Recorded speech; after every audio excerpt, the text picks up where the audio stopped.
Chers frères et sœurs qui habitez sur le continent africain, vous êtes des centaines de milliers à suivre EMCI et on est tellement reconnaissants pour tous les témoignages et les messages d'encouragement que vous nous envoyez constamment. Et aussi reconnaissants pour toutes celles et tous ceux qui ont soutenu EMCI lors des dernières campagnes de dons et particulièrement ceux qui ont rejoint la grande famille des partenaires, les 20 000 partenaires mensuels de MCI. Cependant, plusieurs d'entre vous, vous auriez voulu rejoindre cette grande famille, mais vous ne le pouvez pas parce que vous êtes dans un pays où le système bancaire ne permet pas de mettre en place un don mensuel automatique. En effet, mais nous avons une bonne nouvelle, deux bonnes nouvelles d'ailleurs. La première, c'est que la campagne des 20 000 partenaires suit son cours. Il n'est pas trop tard pour vous de rejoindre cette famille des partenaires. La seconde, c'est que nous avons mis en place un système pour vous qui êtes sur le continent africain. Alors, à partir de maintenant, vous pouvez faire un don annuel. Oui, avec un seul don, soutenir EMCI pendant 12 mois entiers. C'est facile et renouvelable chaque année. Pour rejoindre la grande famille des partenaires de MCI, il vous suffit d'aller sur la page emcitv.com/20 000, de choisir le mode de soutien annuel et de remplir le formulaire. Chaque année, vous recevrez un SMS et un mail vous invitant à renouveler votre partenariat pour l'année suivante. Nous nous réjouissons de votre précieux soutien. Merci beaucoup. Nous croyons qu'ensemble, nous allons voir le Seigneur sauver une multitude dans les nations francophones. Que Dieu vous bénisse. Nous Dieu vous aimons. bénisse.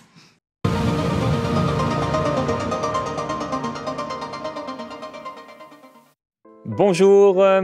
Alors aujourd'hui, ce titre qui va surprendre plus d'un, en effet, Dieu n'est pas évangélique. L'idée d'Alain Anderset, ce titre. T'as peur, hein? Mais c'est un bon titre. C'est un bon titre. Et je me souviens un jour, j'étais dans une conférence. Il y avait Heidi Baker. C'était Heidi Baker qui prêchait. J'aime beaucoup son ministère. Et il y avait des personnes de plusieurs branches du christianisme, en particulier des catholiques qui étaient là. Et j'avais été profondément marqué par l'amour qui était manifesté par ces personnes. Et c'est vrai qu'en étant évangélique, on peut parfois juger des gens qui ne sont pas évangéliques. Et pourtant, Dieu aime ces personnes et il peut avoir de très belles relations, de très belles communions avec Dieu que ces personnes ont avec le Seigneur. Alors aujourd'hui, on va être un peu amenés à penser au-delà de la boîte et à regarder peut-être nos propres jugements qui sont parfois ou souvent erronés. Et avant de te laisser la parole, je me rappelais tu as participé à ce livre dont je n'ai pas parlé depuis longtemps. Je me souviens que tu avais fait une belle illustration au début et merci encore d'ailleurs d'avoir pris le temps de le faire. C'est le livre 365 jours au cœur du monde qui était là pour encourager les croyants à se lever pour Dieu. Et tu m'avais dessiné avec cette parole que le Seigneur m'avait donnée, je t'appelle à lever une armée d'évangélistes. Et alors, si vous voulez annoncer l'évangile, il y a pas mal d'illustrations que tu avais mises à l'intérieur. Et en tout cas, j'ai repensé à ce que tu avais fait. Et merci encore, Alain. Merci. Ça date, ouais. Merci. Et comme je l'ai dit hier, je l'ai partagé, mais vous pouvez aller sur auderset.com, donc retrouver tous les livres d'Alain Anderset. Et pour ceux qui suivent régulièrement cette émission, je vous encourage vraiment à aussi soutenir le ministère d'Alain, le don d'Alain et aussi découvrir un peu son univers là-bas en Suisse, comment il fonctionne, comment il travaille. Et aussi sur sa chaîne YouTube, il a des lives régulièrement où c'est un partage comme on l'a entendu cette semaine, comme on va l'entendre aujourd'hui. Et ça va certainement vous édifier. Voilà, je te laisse la parole. Voilà. Yes, du coup... Dieu n'est pas évangélique. Je vois d'ici des levées de boucliers. Et non, on ne va pas parler d'écuménisme. C'est pas de ça qu'on va parler. Ouais, ok, c'est étonnant, hein? Non, mais comment vous expliquer? C'est quelque chose que j'ai observé. C'est quand tu vas dans la forêt pour écouter Dieu, écouter son cœur, eh ben, tu entends petit à petit son cœur, mais ce qui se passe, c'est que quand tu sors de la forêt, puis que tu oublies que le temps de prière est fini, parce que le temps de prière, il n'est pas forcément fini, il n'est pas obligé d'être cadré En fait, parfois, tu entends les gens aussi. Tu entends au-delà des mots, au-delà des apparences et tout ça. Et j'ai vu des choses étonnantes. J'ai vu des choses où Dieu était présent à certains domaines de leur vie, chez des non-croyants, chez des artistes, chez des gens comme ça, et où Dieu était absent chez des chrétiens. Alors bon, il n'y a que le salut en Jésus-Christ qui amène au ciel. Hein? S'il y a ça, c'est pas, je suis pas en train de dire. Mais comme on a parlé il n'y a pas longtemps, que notre vie, notre âme est une maison, il y a plusieurs salles. Il y a des gens qui ont ouvert des salles que nous, on n'a pas ouvertes. Moi, j'étais, par exemple, invité à un festival à Angoulême, un festival de bande dessinée qui a lieu dans le festival. Et puis, moi, ce qui m'a épaté, c'est que c'est l'absence des évangéliques. Je dis, ils sont où? Pourtant, je sais qu'il y en a. Et j'étais même amené à prêcher, témoigner plutôt, hein, dans leur église, le jour du festival. J'ai dit, les gars, pourquoi vous êtes là? Pourquoi vous faites un culte là? Il y a plein de gens qui se retrouvent pour créer un festival, dans le festival, pour être à la gloire de Dieu. Pourquoi vous êtes là? Et en fait, la majorité des gens qui faisaient le festival, c'était des catholiques. Alors, on n'est pas d'accord sur tout, voilà. Il y avait un évangélique, je crois, ou un protestant, je ne sais pas. Ils se mélangent des fois. Et puis, mais j'ai vu des gens qui avaient vraiment là, une foi. Et puis, pourquoi je parle exprès de Dieu n'est pas évangélique? C'est parce que j'ai remarqué que dans le mouvement évangélique, il y a des chrétiens de toutes sortes. Par exemple, il y a quelqu'un dont je tairai l'exact nom de l'église, mais peu importe. Il est venu puis il m'a dit, ce qui compte, c'est la parole de Dieu. J'ai dit, ben oui, absolument. Alors, il la connaît très bien, la Bible. Et il me soutient mordicus qu'on ne devrait pas avoir de musique lors de culte. C'est contraire à la parole de Dieu. Je dis, bah, mec, c'est pas possible. Comment tu peux dire ça? Il y a David, et non seulement il joue de l'instrument, mais il danse presque nu, hein, tu vois, et en plus, hein, imagine. Ouais, et comment tu peux dire ça, tu vois? Puis il a dit, oui, c'est l'Ancien Testament, mais dans le Nouveau Testament, on voit nulle part un instrument de musique pendant le culte. Alors, je me suis dit, mais non, mais ça ne sert à rien de parler avec lui. Ça ne sert à rien, parce qu'il a sa vision des choses, et en fait, il est hyper religieux. Vous savez quoi? Si ça se trouve, moi aussi.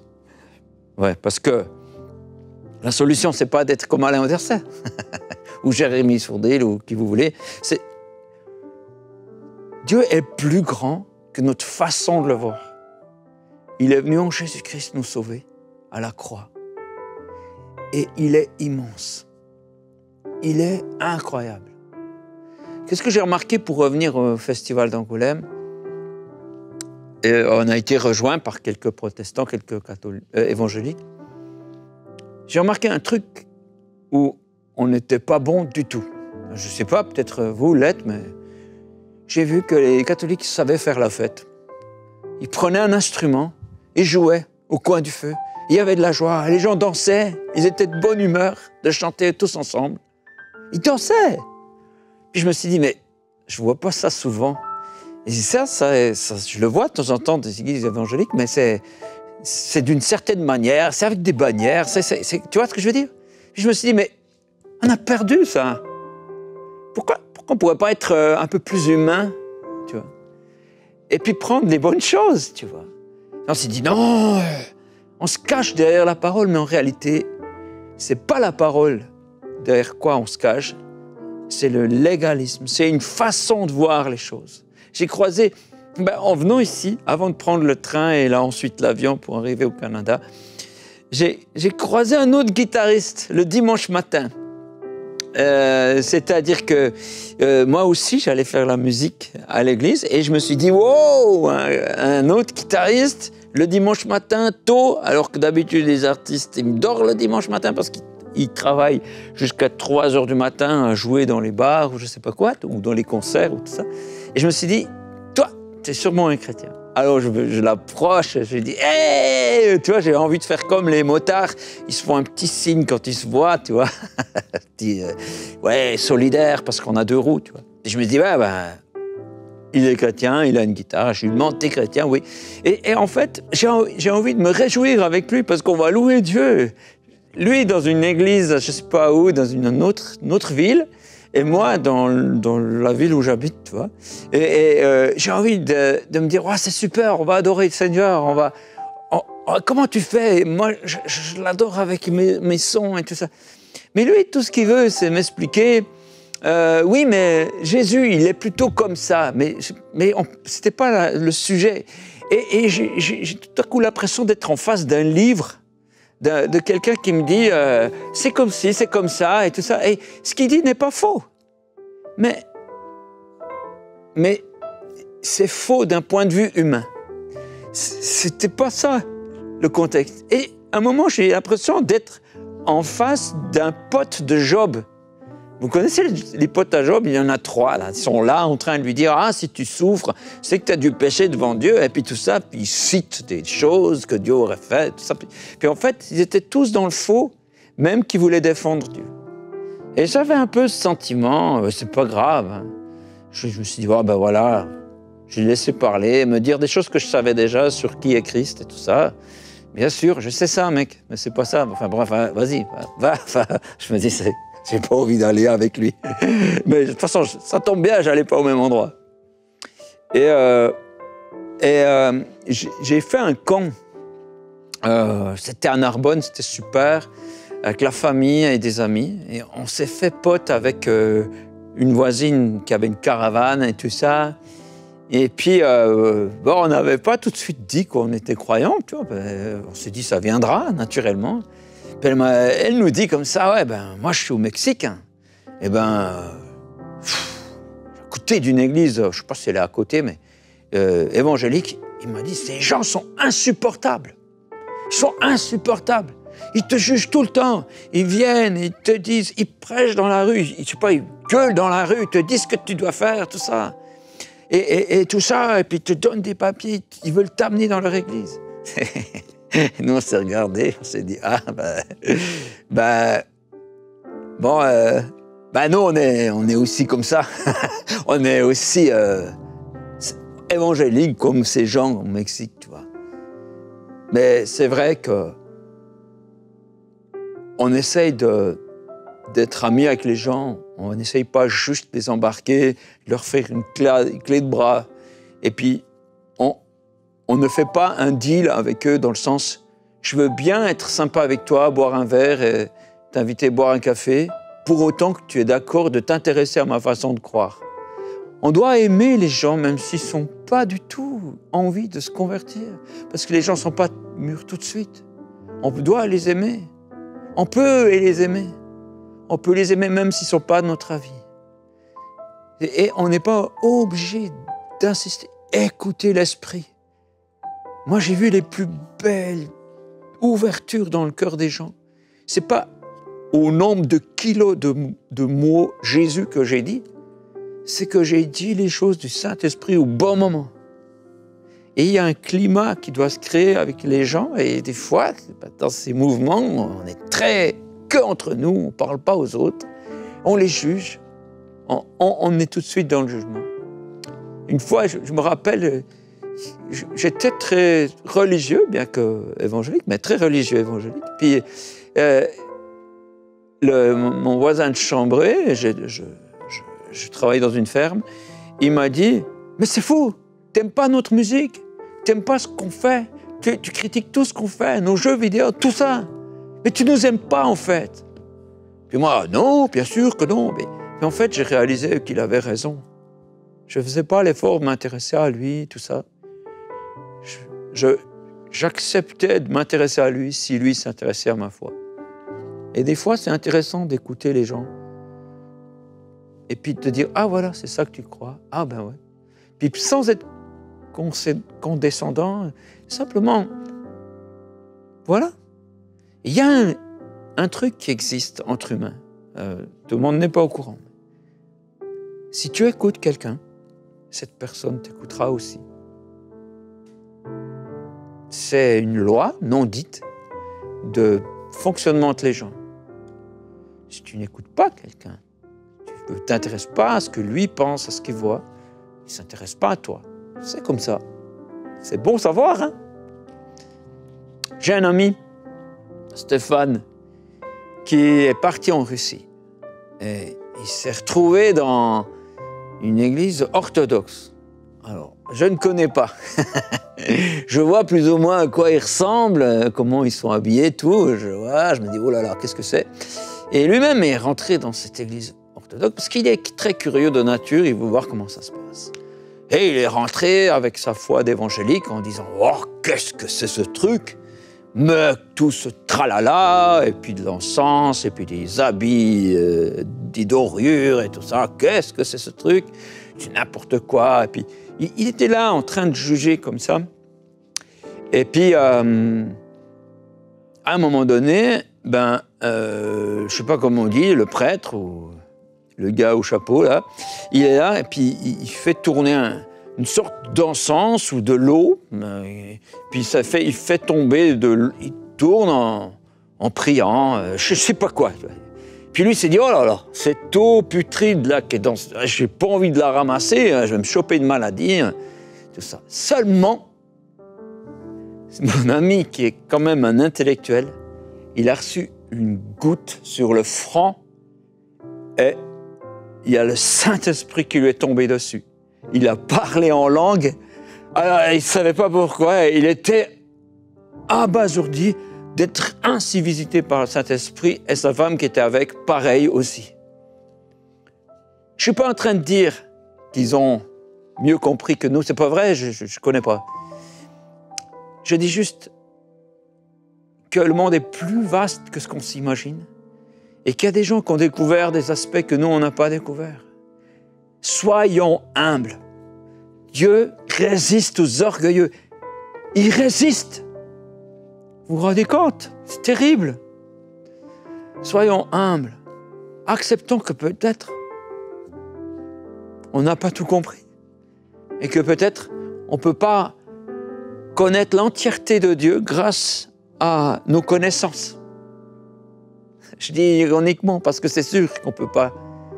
On sait l'essentiel. Il est dans la parole de Dieu, qu'il nous aime, qui nous a pardonné, qui nous apprend à avoir une vie sanctifiée, qu'il y a les 2 plus grands commandements, aimer Dieu de tout son cœur, c'est déjà tout un programme, puis aimer son prochain comme soi-même, ça aussi c'est tout un programme. Et voilà. Donc les amis, vous attendiez pas à ce que je vous dise tout ça, hein? Je pourrais dire plein d'autres choses, mais vous êtes mes frères, je vous aime. Si je vous partage ça, c'est parce que j'aimerais tellement qu'il y ait beaucoup plus de gens qui viennent à Jésus. J'aimerais tellement, mais cette attitude-là, ça les empêche de venir. C'est un mur difficile à franchir pour eux. C'est difficile pour certains non-croyants de rentrer dans des églises parce qu'ils se sentent jugés. C'est pas évident. Aimer ces gens qui sont dehors. Ils sont pas tous que dans les ténèbres. Il y a des gens qui ont compris des choses sur Dieu, mais il leur manque ce que vous avez trouvé. Vous serez étonnés, des fois, j'ai appris la sagesse auprès de gens. J'ai pas compris. J'ai eu un prof guitariste, il y avait tellement quelque chose de Dieu dans sa musique, j'ai dit, mais comment c'est possible? Mais tu es quand même un peu croyant? Et il dit non. Je dis, mais comment c'est possible? Je sens dans ses compositions quelque chose de Dieu. Je ne me l'explique pas. Je ne suis pas en train de dire que, voilà, qu'il y a autre chose que ce que j'ai vécu. Mais des fois, les gens approchent Dieu sans savoir que c'est lui. Et il leur manque Jésus. et nous ne l'enfermons pas entre 4 murs, impossible à franchir pour un païen ou un non-croyant. Ou simplement, on devrait peut-être dire quelqu'un de normal, je ne sais pas comment on peut dire. Voilà.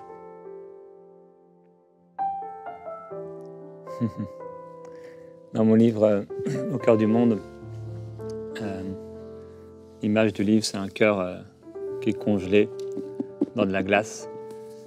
Et des fois, on a le cœur congelé par rapport aux âmes qui sont autour de nous, mais aussi parfois cette glace, c'est tout un tas de choses dont tu as parlé, des choses religieuses, du jugement. On ne sait plus comment connecter avec les gens, on ne sait plus parler à quelqu'un qui est un vrai inconverti, un vrai Philistin. Et ça devient une tragédie quand l'église qui doit briller ne sait même plus comment allumer la lumière, ne sait même plus parler aux gens de tout et de rien, et de pouvoir partager Christ en étant simple.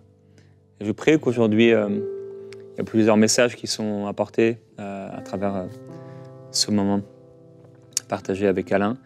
Mais l'un de ces messages, c'est aussi pouvoir que nos cœurs s'ouvrent à nouveau aux âmes, s'ouvrent à nouveau aux gens qui sont autour de nous.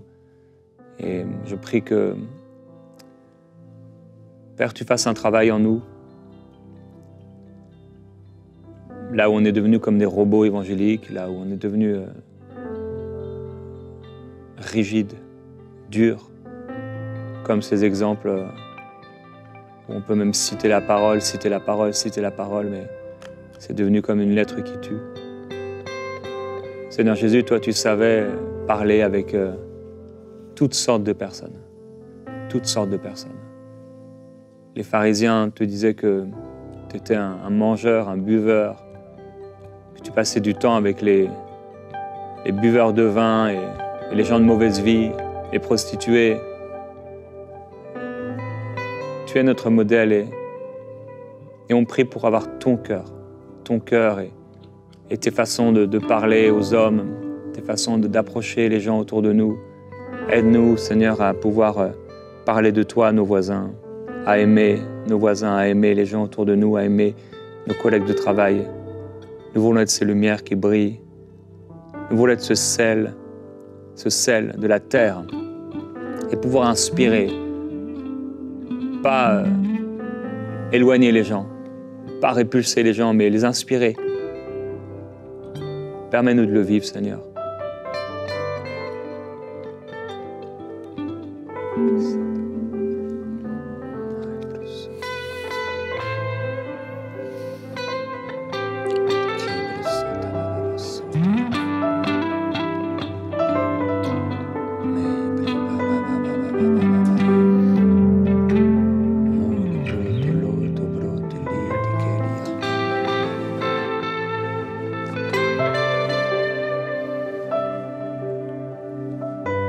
Pardon Seigneur, parce que on a des fois de la difficulté à te ressembler. Toi qui arrives te faire tout à tous, tu arrives parler avec Nicodème qui est très instruit, tu arrives parler avec cette fille qui est prostituée et que les religieux rejettent. Tu arrives parler avec ce brigand jusqu'à la croix, à côté de toi.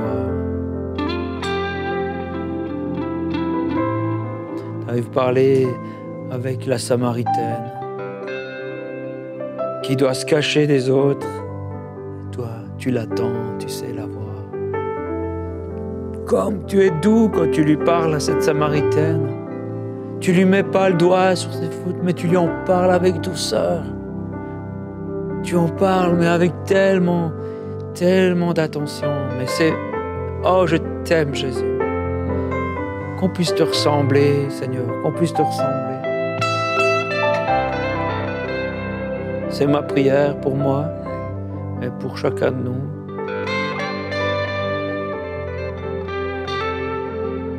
Qu'on puisse avoir ce cœur. Merci d'être sensible à ce point. Merci d'attirer tous les hommes à toi. Tu as dit, j'attirerai tous les hommes à toi. Tous ont besoin de toi. Tous sont attirés. Ils ne savent pas que c'est toi. Oh Jésus, donne-nous de ne pas te faire de l'ombre. On doit être des porte-lumière. Donne-nous de ne pas te faire de l'ombre, de ne pas mettre cette lumière dans des principes, des trucs qui nous empêchent de te voir. Brille, Seigneur, brille. Sois libre. Permets qu'à travers nous, les gens te voient. Même si c'est qu'un peu, Seigneur, ça sera déjà énorme. Ça sera déjà énorme. Merci, Seigneur, de donner confiance aussi aux gens qui te connaissent, confiance qu'ils peuvent approcher les autres en toute amitié, puis que les autres, c'est pas des monstres, c'est pas des gens, c'est des gens qui sont attirés par toi. Donne-nous ce feeling que tu as eu, que tu as encore. Gloire à toi. Je m'émerveille de voir tout ce que tu fais.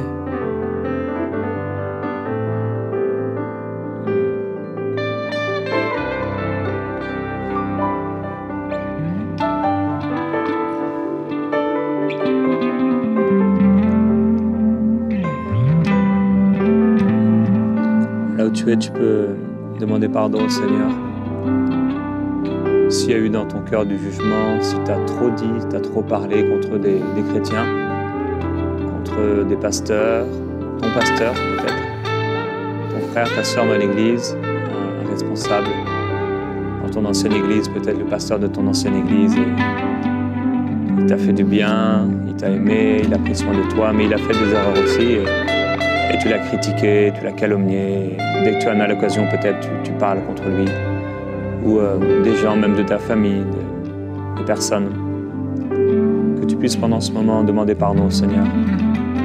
Pardon d'avoir jugé, pardon d'avoir critiqué, pardon d'avoir été le juge de mon frère alors que toi, tu le rejetais pas. Pardonne-nous, Seigneur. Pardonne-nous pour toute parole qu'on a pu dire de jugement. Toi, tu n'es pas venu pour juger le monde, mais pour le sauver.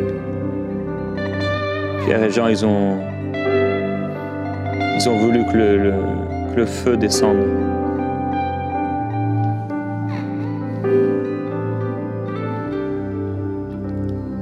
Seigneur,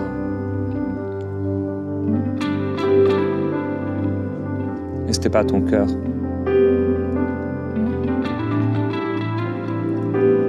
C'est pas ce que tu voulais.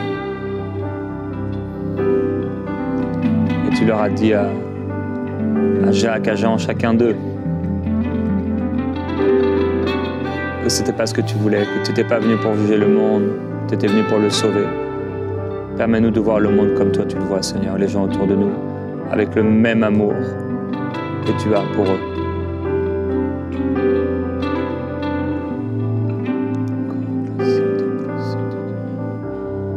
Je me rappelle une histoire qui m'avait beaucoup touché. C'était un évangéliste chinois qui passait d'église en église. Et il était persécuté, poursuivi par la police parce qu'il n'avait pas le droit de prêcher.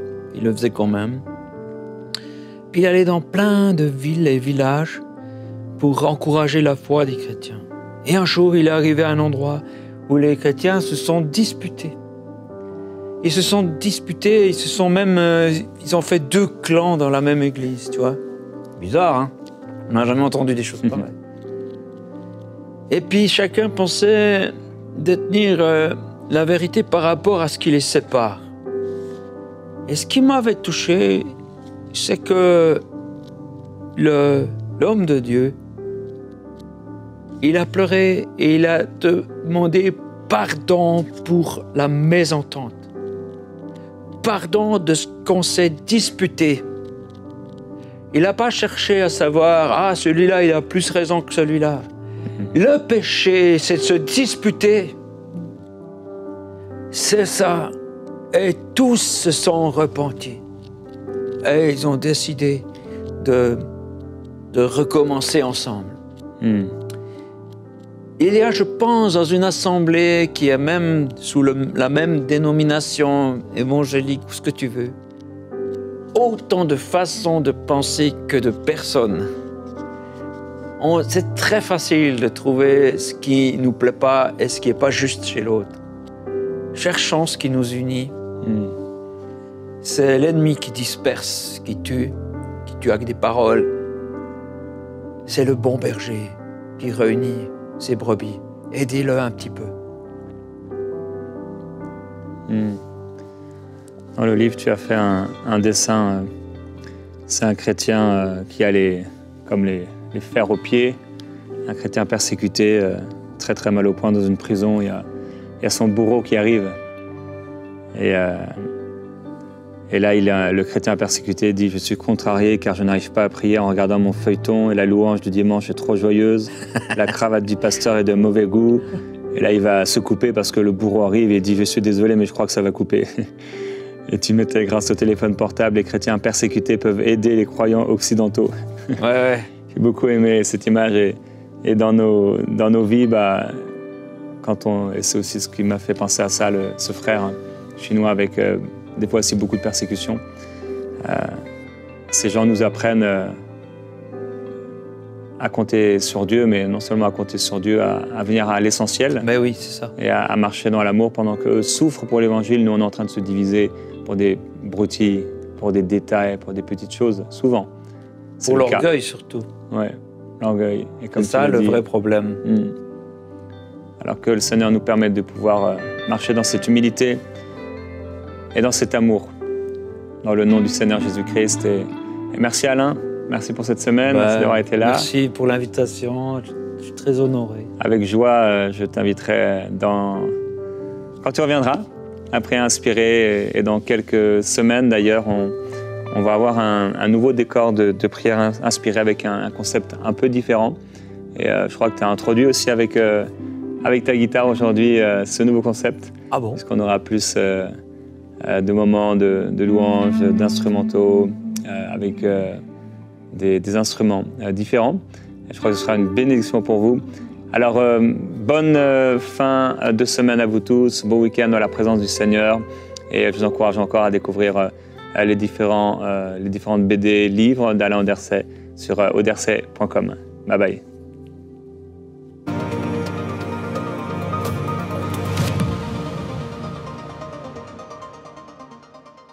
Merci d'avoir suivi cette émission et merci à tous les partenaires mensuels de EMCI, car grâce à vous, nous pouvons accomplir de grandes choses pour le Seigneur. Je veux partager avec vous le témoignage de Jules et de Stella du Gabon qui nous disent qu'ils traversaient une situation financière extrêmement difficile et ils ont quand même choisi de devenir partenaires mensuels avec EMCI. Dès ce moment, ils confessent et témoignent que Jésus-Christ est intervenu d'une manière surnaturelle et miraculeuse, transformant leur situation financière. Le Seigneur Jésus-Christ nous a promis que nous avons un bon Père. Lorsque Paul a été soutenu par ses frères, il leur a fait cette promesse en Dieu. « Mon Dieu pourvoira à tous vos besoins ». Alors, je veux vous encourager aujourd'hui, quelle que soit votre situation, à faire confiance dans votre Père céleste. Croyez en lui. Jésus a dit « Donnez et il vous sera donné ». Et si vous choisissez de semer dans le royaume de Dieu, aujourd'hui, le Seigneur prendra soin de vous. Je veux vous encourager à rejoindre la grande famille des 20 000 partenaires de EMCI, comme Stella et Jules, et voir la main du Seigneur se manifester dans votre vie. Rejoignez cette famille des partenaires afin qu'un grand nombre de personnes puissent rencontrer le Seigneur Jésus-Christ et voir leur vie être transformée par le message et la puissance de l'Évangile. Dès maintenant, faites partie des 20 000 partenaires mensuels qui porteront la vision d'EMCI et qui l'amèneront encore plus loin. Pour faire votre don, rendez-vous sur emcitv.com/20 000.